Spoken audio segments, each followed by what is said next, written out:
your statement from Azimio Umoja One Kenya is going to be read to you by Honorable Munya. Karibu.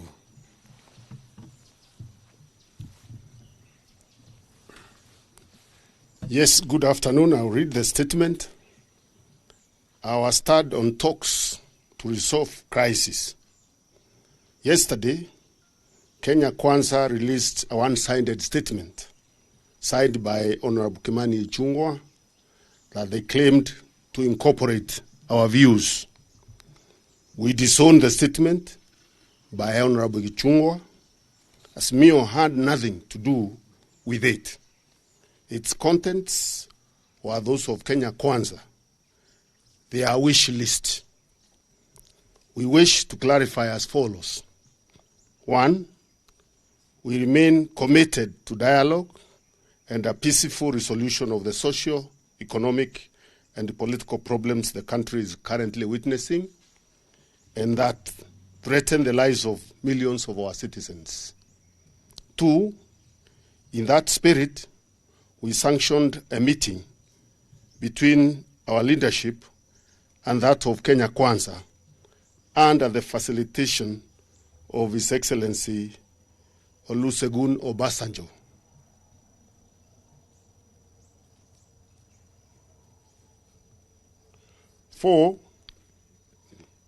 3, this initial meeting was to prepare ground for honest discussions of the issues we have been raising and those that Kenya Kwanza feels like raising. The meeting was therefore a talk about envisioned talks.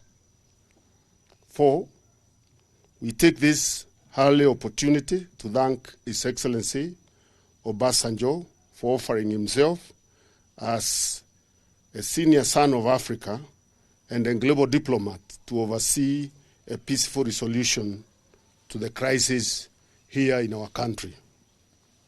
5, we take note that Kenya Kwanza is trying to deny His Excellency Obasanjo's presence and leadership of the talks. That would be a very unfortunate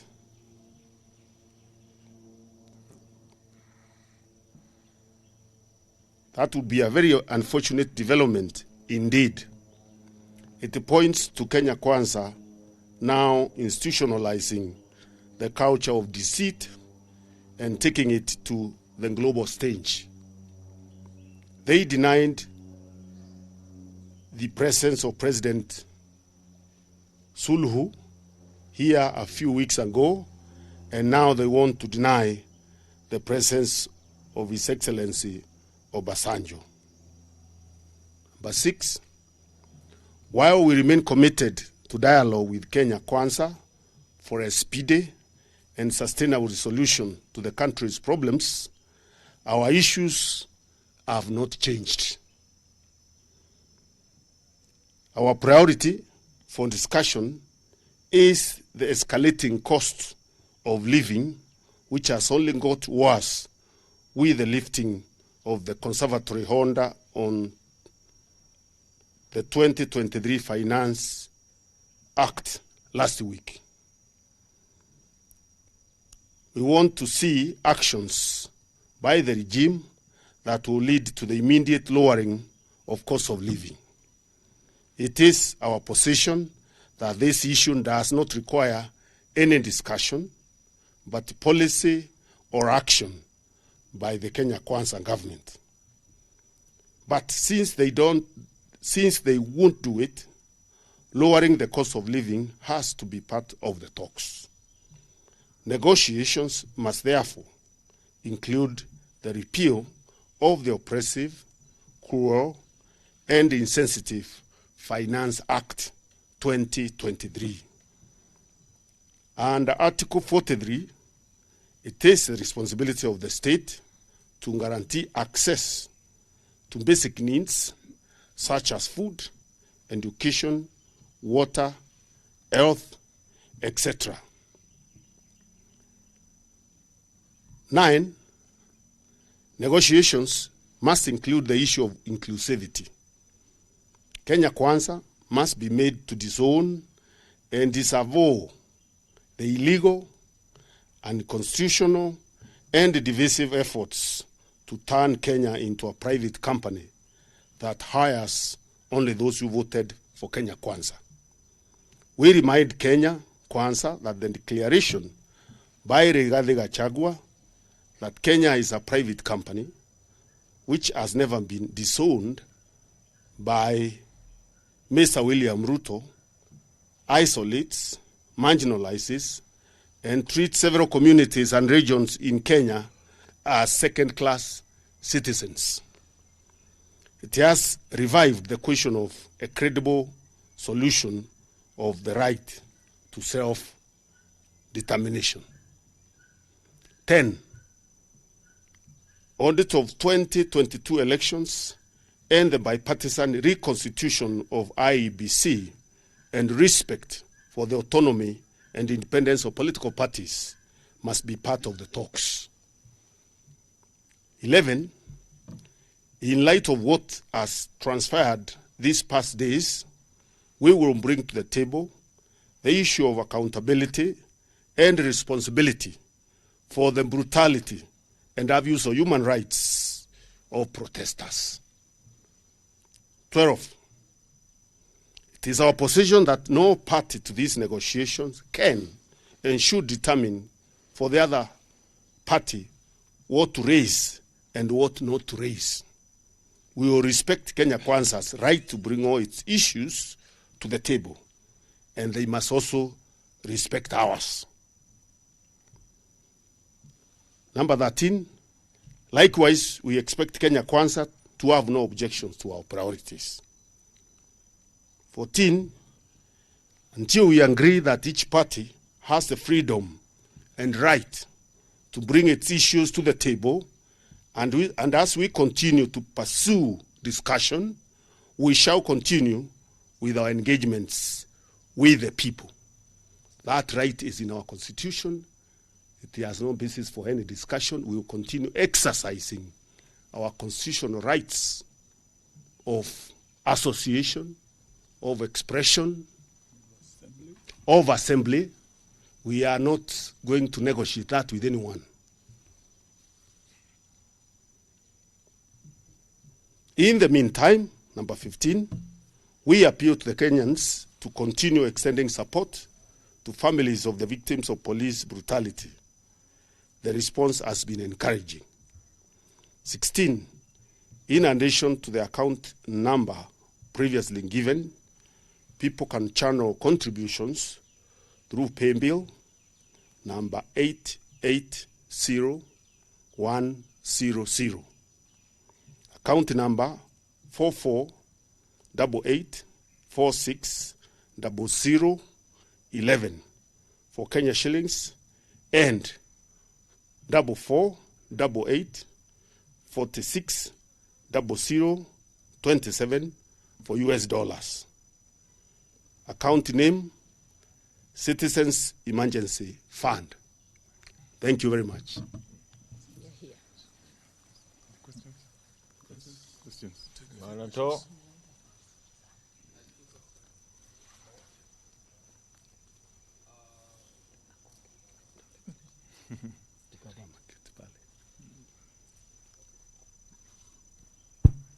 Okay, my name is Emmanuel Tor from KTN News. 2 questions. Has the Azimio team met President William Ruto? Because he has hinted on that. And number 2, have you come up with the membership of the 5 members of the 10-member team that is supposed to lead the discussions? And lastly, what happens to the bipartisan team of the 14 members now that we have another team in place? Yes, it's apparent from our statement that indeed there was a meeting chaired by His Excellency Honorable Obasanjo.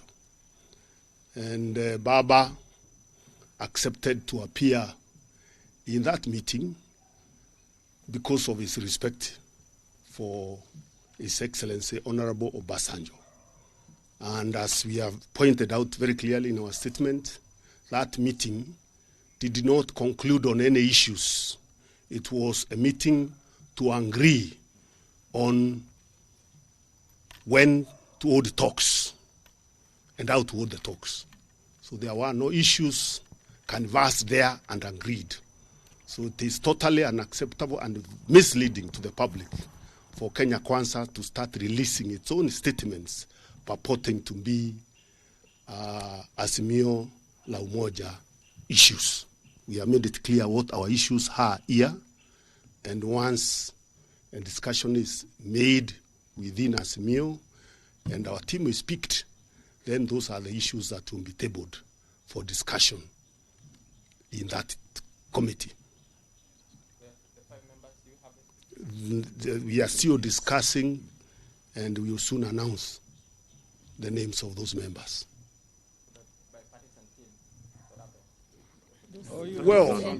Well, remember we already announced that we disbanded that team, not because we were not ready for the talks, but because there was no good faith from the other side. So we moved to another level. These things are always developing and evolving as the situation also evolves. Correct. All right. I'm Sydney Chazima from NTV. I've looked at the list from Kenya Kwanza, and it appears they are reading from President William Ruto's memoranda that was sent to Moses Wetangula. There's something they're talking about, creating the office of the leader of opposition. So, in terms of oversight, how strong is this oversight office when it's getting the money from the exchequer? We have made it very clear. Those are their issues. Those are their issues. So you can ask them what they want to do with those issues. We have raised ours today. Their issues are their issues. Thank you very much. Peter Munya, one final question, Honorable. This is Abdikadir from Citizen. You have disowned the Kenya Kwanza statement, which largely outlines what they want addressed in the talks. And clearly then it's from the onset, it seems like the talks are already freezed before they even start. Then what's the point? And all of you are members of the country's political establishment, so are members of the other part. Then what's the point of even hinting at talks when you clearly have well-documented differences and there are Kenyans who are looking at you with bated breath over where the country is, deep systemic corruption, patronage and failure by state officials to address what their problems are, and you, the politicians, taking the Kenyan people as a punching bag?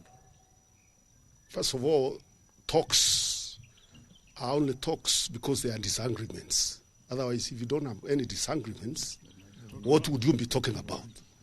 So clearly there are fundamental disagreements that need to be ironed out between us and Kenya Kwanza. And the difference between our issues and theirs is the issues are affecting the people, and especially the issue of the cost of living that is escalating every day is the bottom line. That is the starting point. If there is no discussion on the issue of the cost of living and the bungling of elections by IEBC, I don't see, or we don't see as a team, what other issues we can discuss. And one final So question. that is where we start. The point of departure is cost of living. How do we collaborate? How do we work together to lower the cost of living so that Kenyans can have hope and can start living better lives than they're living today? One final question. We were here in 2007. It took the intervention of Kofi Annan the late and the international community to forestall a country that was on the abyss. I mean, here's Obasanjo again. Why do we need a foreign intervention or from another entity, yet we have provisions in one of the most elaborate constitutional frameworks to address our problems? Isn't this not, an egg on the face of the country's political establishment for lacking commitment to address political stability issue after every electoral cycle? Why do we need Obasanjo? Why? Impunity by the regime. I think you understand the problem is a trust deficit that has been shown by the Kenya Kwanza government, that when you discuss something, the next day the goalpost keeps moving. So you require a respected outsider who can be able to give some guarantee in terms of what was said and what was discussed, because you can see some party that is wants to keep manipulating the process. And I don't think there is any problem with our constitution. Our constitution does not outlaw involvement of